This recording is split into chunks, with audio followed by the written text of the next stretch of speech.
Saya atas nama keluarga mengapresiasi PBNU yang kemarin telah memutuskan untuk meminta RMI dan Ma'arif untuk meneliti kembali buku-buku sejarah, terutama tentang sejarah NU. Kita berharap sejarah bukan menjadi his story, tapi menjadi our story, our true story. Iki alamate sing bisa ngadeg NU cuma wong loro. Siji Habib Hasyim bin Umar bin Yahya Pekalongan, loro panjenengane Ki Ahmad Khalil Bangkalan. NU itu berdiri atas restu 5 habaib. Kami memerintahkan kepada LP Ma'arif dan RMI untuk melakukan penelitian secara menyeluruh dan mendalam, dan apabila memang ditemukan buku-buku atau bahan ajar yang seperti itu, ini harus dicabut, ya, harus ditarik dari peredaran dan tidak boleh dipergunakan di lembaga-lembaga pendidikan NU, karena akan bukan hanya mengaburkan, bahkan menyimpangkan sejarah berdirinya NU. Habib Muhammad bin Ahmad al-Mu'tar ini adalah salah satu pencetus daripada Nahdlatul Ulama. Sak mantune saking Syekhona Khalil melebet malih ten Habib Abu Bakar, dan Habib Abu Bakar mengatakan kula niki kagungan waktu itu 1000 golden diparingaken sedaya dumateng Mbah Hasyim kalih Mbah Wahab untuk mendirikan Nahdlatul Ulama.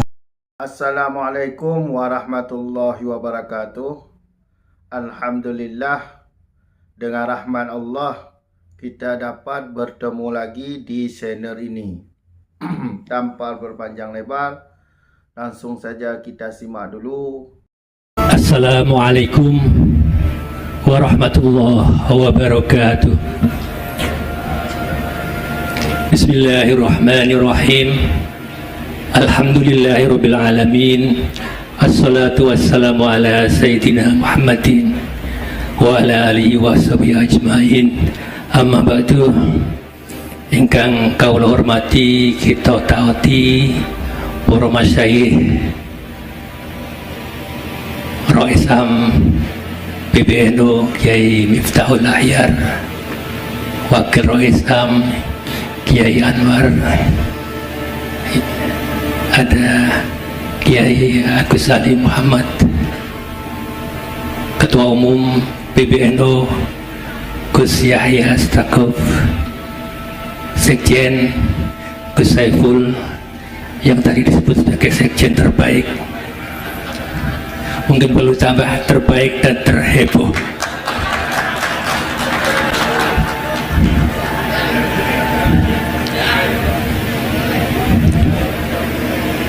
Hadir yang terhormat Ibu Khofifah Indar Parawansa, Ibu Eong Jawa Timur,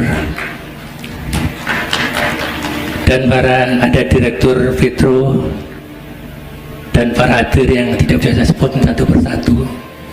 Kalau saya sebutkan semua nanti jam 2 baru selesai. Hadir pula Konsul Jenderal dari negara-negara sahabat, dari Vice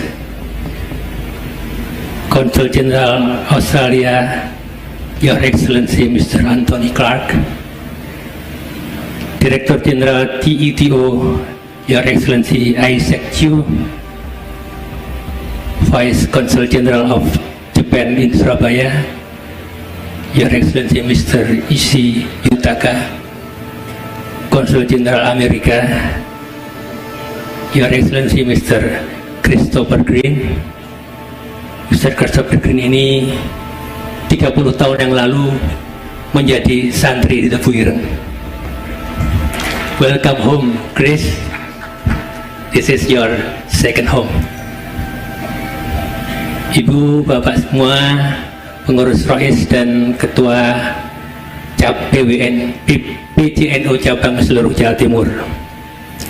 Alhamdulillah, puja-puji syukur kehadirat Allah, pada malam ini kita bisa bersilaturahim, bermuajah. Kami Tebu Ireng bersyukur hadir para bintang di sini sehingga Tebu Ireng malam ini bertabur bintang.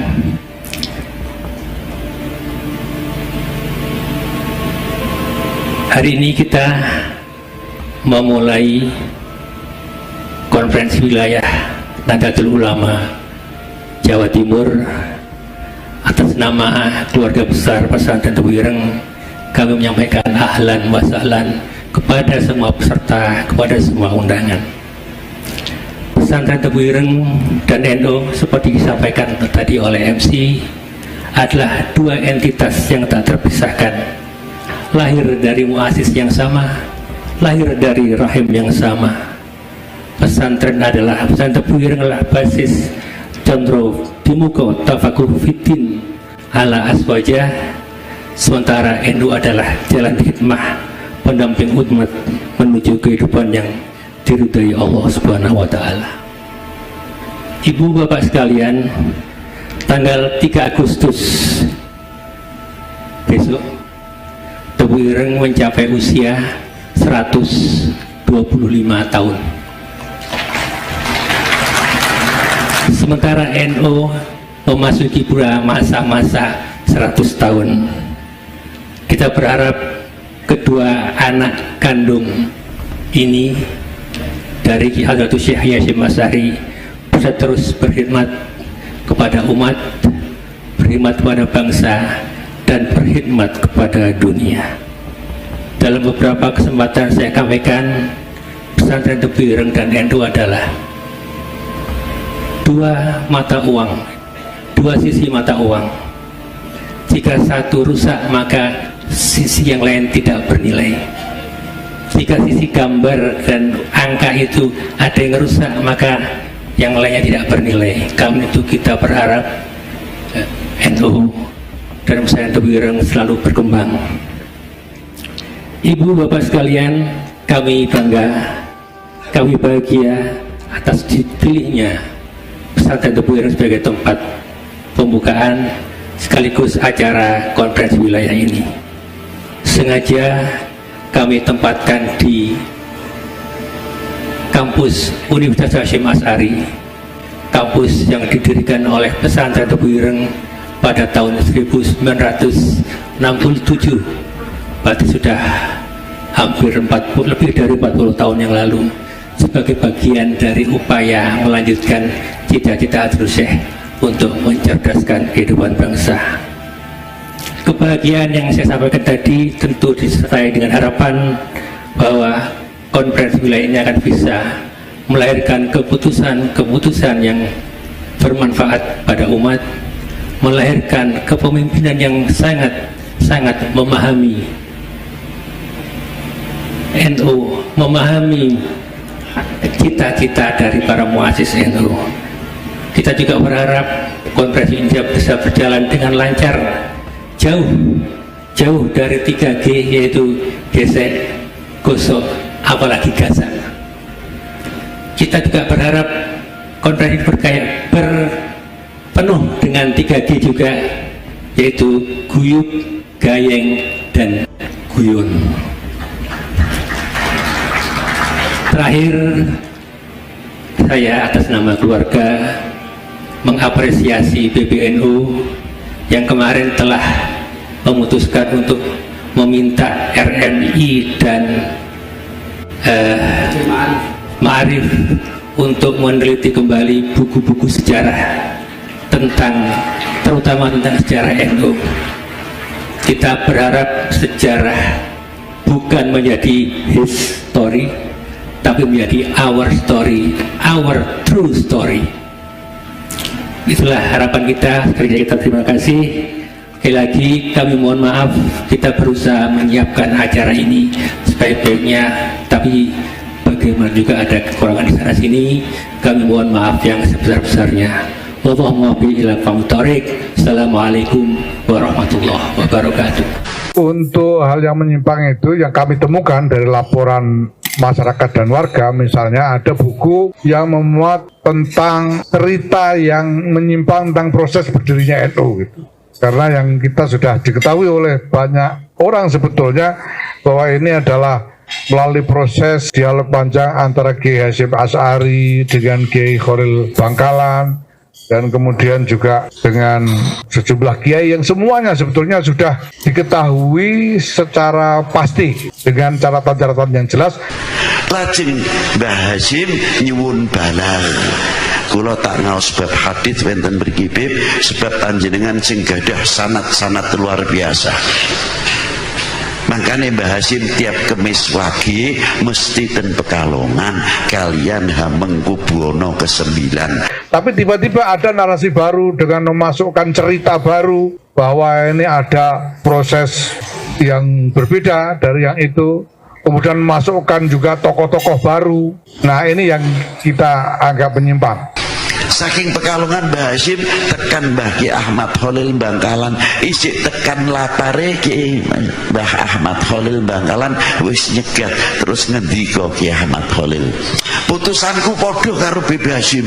Lah iki wong loro kok iso kontak-kontakan padahal Pekalongan Madura. Bangkalan urung ana handphone. Ini harus dikoreksi dan saya kira menjadi kewajiban dari PBNU untuk meluruskan ini. Dan apabila memang ditemukan bahwa materi-materi ini kemudian dibawa masuk ke lembaga-lembaga pendidikan NU, maka harus dicabut, ditarik. Alhamdulillah telah kita dengarkan penjelasan dari beliau. Jadi yang perlu kita ambil kesimpulan bahwa para klan Habaib Ba'alawi ini memang dari dulu pembuat kacau. Mereka itu kalau disimak penjelasan dari beliau ini, manusia cari aman. Kalau di mana pihak yang kuat, maka di situ ada mereka. Jadi mereka itu mengambil manfaat lah, bisa dibilang mengambil manfaat, cari aman, mengaku-ngaku keturunan Nabi, padahal gen Yahudi. Jadi secara DNA ya mereka ini gen Yahudi. DNA itu tidak ada masalah kalau dalam soal nasab ini. Tapi bukan urusan menisbat nasab. Bukan mengisbat nasab. Karena sudah jelas tu. NU sudah berfatwa pada tahun 2004 bahwa kalau untuk membatalkan nasab tidak ada masalah. Dan DNA, ilmu DNA ini perlu sangat dibutuhkan untuk melacak siapa mereka ini. Karena mudah sekali orang-orang mengaku-ngaku keturunan Nabi kalau tidak ada bukti. Mudah sekali. Harus ada bukti kalau mengaku keturunan Nabi, harus ada bukti. Bukti secara ilmu nasab, sejarah, dan ilmu DNA untuk melacak siapa. Jadi dengan ada DNA ini, mereka itu terbukti bukan keturunan Nabi. Karena untuk menjadi keturunan Nabi, ya pertama harus lewat syarat-syaratnya dulu. Ya DNA-nya DNA Arab. Karena Nabi kan orang Arab, bukan orang Yaman, orang Arab. Jadi sangat licik mereka ini, Ya banyak orang-orang kita tu ketipu karena sorban dan jubah. Kelihatan alim ulama padahal bukan. Contoh Ketua RA Taufik Assegaf. Dia mengaku sendiri tidak pernah mondok. Hukum makruh aja salah menyebutkan dia. Definisi hukum makruh salah. Kan ada video yang beredar. Jadi mereka ini tak pernah mondok seperti kita. Mondoknya sekedar aja. Habis itu dakwah. Jadi dipromosi di atas mimbar-mimbar. Pakai sorban, jubah, jadi kelihatan alim. Itulah kita manusia yang awam, ketipu dengan pakaian. tertipu dengan jubah. Tertipu dengan jubah. Fanatik buta. Janganlah fanatik buta, cari pengetahuan. Mereka itu arogan, pakai kekerasan. Buktinya sudah ada. Jangan ditanya lagi, banyak jejak-jejak digital mereka itu. Cukup sekian dulu. Sampai jumpa di video selanjutnya. Akhir kata, Assalamualaikum warahmatullahi wabarakatuh.